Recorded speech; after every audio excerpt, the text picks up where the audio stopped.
Joueur africain qui peut considérer qu'il est meilleur que Pape Gueye à son poste, je vous le dis les gars, je vous le dis. Ça fait longtemps qu'on sait que voilà, il est dans les meilleurs africains, voire au monde à ce poste-là, je vous le dis.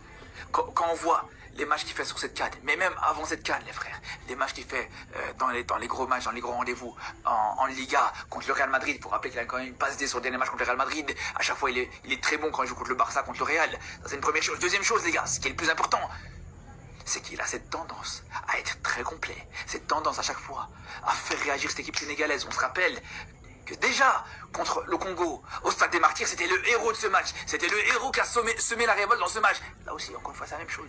Mais quel milieu de terrain, aujourd'hui, à son poste, en Afrique, voire même dans le monde, il y en a très peu aujourd'hui qui peuvent te mettre un doublé de cette manière-là. Qui peuvent te mettre deux frappes comme ça, deux patates comme ça. Avec surtout le deuxième but, magnifique, sans contrôle. En une touche de balle. Première intention directement, les gars, ça finit au fond. C'est exceptionnel.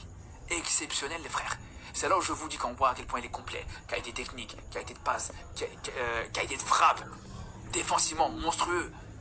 Il se prend un carton jaune d'ailleurs contre le Congo, totalement injustifié d'ailleurs. Moi je vous le dis les frères, faut commencer vraiment à respecter Pape Gueye, comme ça vous savez.